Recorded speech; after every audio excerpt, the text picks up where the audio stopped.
अरे ये क्या! श्री क्षेत्रपुरी जगन्नाथ मंदिर के ईशान कोण में ये कौन देवी उल्टी लटकी हुई हैं? और सामने रत्न सिंहासन पर स्वयं जगन्नाथ जी अपने बड़े भाई बलभद्र और बहन सुभद्रा के साथ बैठे मंद मंद मुस्कुरा रहे हैं। आखिर ये कौन देवी हैं? और प्रभु ने इन्हें बांधकर उल्टा क्यों लटकाया हुआ है? हमारे कालिया ठाकुर की इस अद्भुत लीला का रहस्य जानने के लिए आइए देखते हैं ये अद्भुत कथा। आज एकादशी का दिन है, लेकिन ये क्या, श्री मंदिर की विशाल रसोई में आज भात बन रहा है। जी हाँ, भात बन रहा है, दाल बन रही है और अनेकों प्रकार के व्यंजन बन रहे हैं।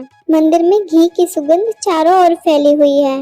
अरे इस महाकलयुग में एकादशी के दिन जहाँ भात खाना तो दूर की बात, उसका विचार करना भी महापाप माना जाता है, वहाँ श्री क्षेत्रपुरी में आज आनंद का माहौल है। सभी भक्तगण बैठकर आनंद बाजार में तृप्त होकर महाप्रसाद पा रहे हैं। आखिर ऐसा क्यों? एकादशी माता का नियम यहाँ क्यों नहीं चलता? चलिए ये सब जानने के लिए हमें जाना होगा सतयुग की तरफ, जहाँ श्री हरि भगवान विष्णु विश्राम कर रहे हैं और उसी समय उनके तेज से एक तेजस्वी देवी प्रकट होती है, एकादशी माता।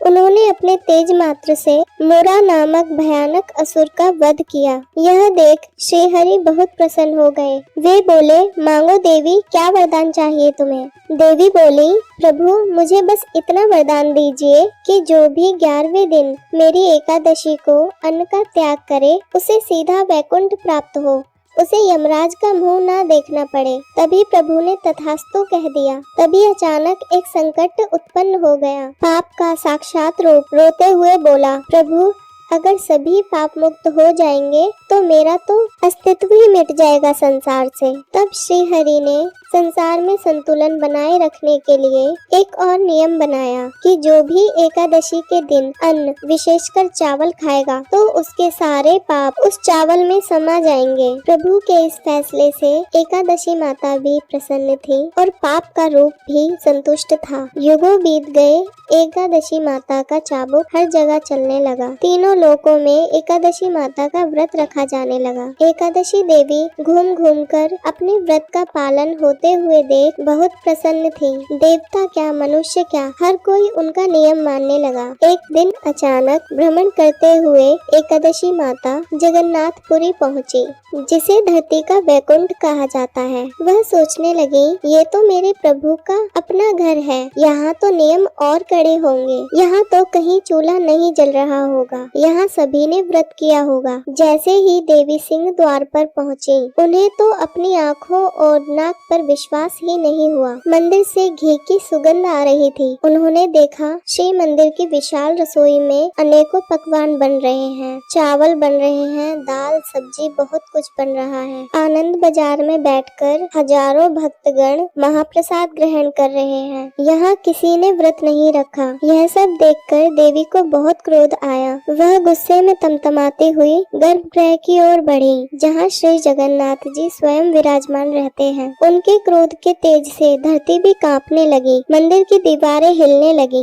वे प्रभु के पास पहुँची और बोली, प्रभु ये कैसा अपमान! आपने ही मुझे वचन दिया था और आप ही मेरा मान नहीं रख रहे हैं। आपके ही श्री मंदिर में चावल पक रहे हैं, भोजन पक रहा है और आपकी नगरी में सभी भक्तगण प्रसाद पा रहे हैं। क्या मेरा अस्तित्व यहाँ खत्म हो गया है? क्या आपके सभी वचन झूठे थे? प्रभु ने अपनी बड़ी बड़ी गोल गोल आँखें खोली और बड़ी शांत स्वर में प्रेम से बोले, देवी तुम्हारा क्रोध उचित है और तुम्हारा कथन भी सत्य है, लेकिन अपने क्रोध को शांत करते हुए देखो, वो कोई साधारण चावल नहीं है। बाहर जो भी चावल है उसमें पाप समा सकता है, लेकिन वही चावल जब श्री मंदिर की विशाल रसोई में बनता है, स्वयं देवी लक्ष्मी उसे देखती हैं और जब वो मुझे चढ़ता है तो वो साधारण चावल नहीं रह जाता, उसमें पाप तो दूर, पाप का नाम तक प्रवेश नहीं कर सकता। फिर प्रभु गंभीरता से पूछने लगे, बताओ देवी, अगर भक्त मेरे दिए हुए प्रसाद को ठुकरा देंगे सिर्फ तुम्हारा नियम का पालन करने के लिए, तो क्या वो मेरे प्रति सच्चा प्रेम रह जाएगा या वो अहंकार बन जाएगा? एकादशी देवी संकट में पड़ गई। वो सोचने लगी, अगर मैं ये चावल नहीं खाने दूंगी तो ये श्री हरि का अपमान होगा, और अगर मैं ये चावल खाने देती हूँ तो ये मेरा अपमान होगा, फिर मेरा अस्तित्व खत्म हो जाएगा। फिर एकादशी माता क्रोध में आ गईं और बोली, मैं ये अन्याय नहीं होने दूंगी, मैं यही सिंह द्वार पर खड़ी रहूंगी। अगर कोई भी अन्न खाएगा तो मैं उसके सारे पुण्य छीन लूंगी। जैसे ही भक्तों को रोकने के लिए एकादशी माता ने अपने हाथ उठाए, तभी एक अदृश्य चमत्कार हुआ। हमारे कालिया ठाकुर, जो हमेशा शांत स्वभाव में रहते थे, उनकी बड़ी बड़ी आंखों में